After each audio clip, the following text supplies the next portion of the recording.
Contenu optimisé pour le SEO, est-ce vraiment une bonne idée?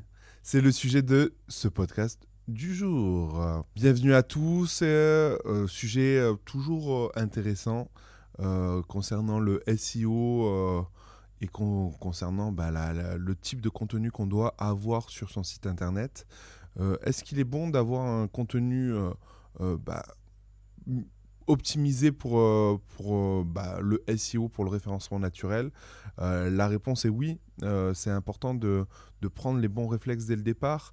Déjà, à savoir de bien mettre les métatitres, métadescriptions, d'avoir un contenu structuré avec des balises HN, H2, H3, etc.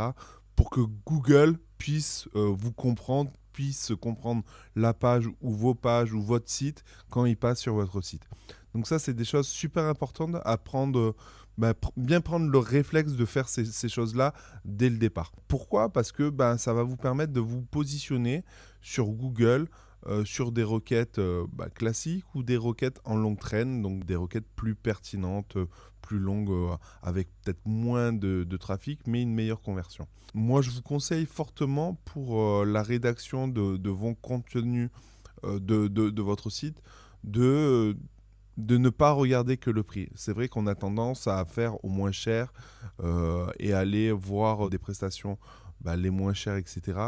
Encore une fois, euh, optimiser ces textes pour le SEO, c'est une bonne chose et je vous le recommande vivement. Mais il ne faut pas oublier l'expérience utilisateur. Il ne faut pas mettre des mots-clés pour mettre des mots-clés. Il ne faut pas sortir du contexte de la fiche produit ou autre. Donc ça, c'est super, super important de bien le comprendre et dans la rédaction de vos briefs, pour votre rédacteur, c'est super important de lui spécifier ça.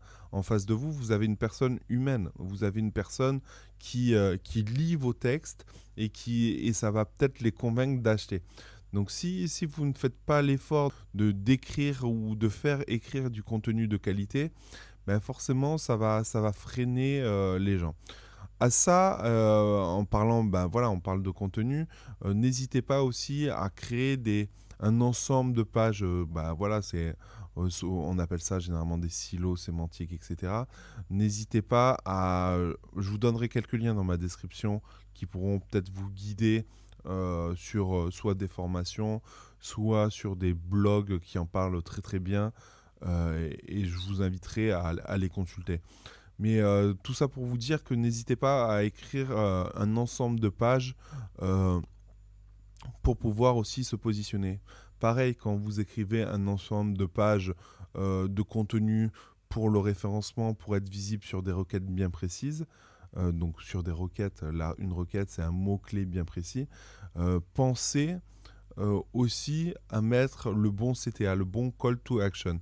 C'est-à-dire qu'il faut bien mettre le lien qui redirige soit vers la fiche produit, soit vers une thématique ou un catalogue produit, soit une catégorie directement, ou soit vers un tunnel de vente. C'est vrai que moi, je l'applique de plus en plus. Maintenant, avant, je mettais un lien directement vers la fiche produit. Maintenant, je mets un lien vers un tunnel, donc un ensemble de 2, 3, 4 pages qui amènent vers le produit. Et en fait, ces 2, 3 pages intermédiaires permettent de chauffer la personne pour que quand elle arrive sur la fiche produit, elle soit déjà chaude et déjà prête à acheter. Donc ça, c'est une nouvelle façon de faire de l'e-commerce qui est pour moi une bonne façon pour se distinguer de la concurrence. Donc n'hésitez pas à mettre en place ce genre de stratégie. Prenez en compte cela et dites-vous une chose, ça a son importance. Ça a son importance pour le référencement naturel et ça doit rentrer dans vos stratégies d'acquisition de trafic. Et, euh, et pour moi, il faut bien le faire. Autant pour la rédaction de contenu, pour du netlinking, je suis un petit peu moins regardant sur la qualité du contenu, puisque ça ne va pas forcément sur mon site.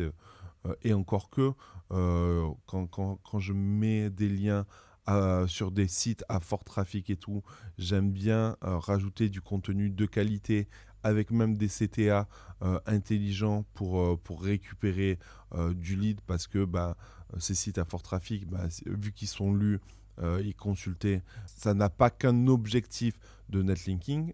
Mais voilà, tout ça pour vous dire que sur le site, j'accorde une grosse importance à la qualité du contenu et sur le netlinking, un peu moins. Donc, pour en revenir au sujet de ce jour, privilégier le contenu pour l'utilisateur, qui soit SEO, ok, ça c'est une bonne chose, il faut prendre les bons réflexes dès le départ, mais qui soit compris par un visiteur lambda. Donc moi, ce que je fais généralement, c'est que je fais lire ça à ma femme ou à quelqu'un d'autre, ou une amie ou un ami, pour qu'ils me disent est-ce que ce texte est compréhensible et est-ce que tu achèterais après avoir lu ce texte. Donc encore une fois, très très important de penser au visiteur qui vous lit en face de vous. Vous avez un être humain tout simplement. Écoutez, si ce sujet vous a plu, si je vous ai un petit peu éclairé là-dessus, n'hésitez pas à me commenter sur YouTube, voilà, me faire part de vos sentiments à ce sujet-là. N'hésitez pas à liker ou même à mettre un pouce négatif si derrière, bien entendu, vous me justifiez pourquoi vous le faites. Et puis abonnez-vous à ma chaîne YouTube et puis je vous dis à bientôt. Ciao.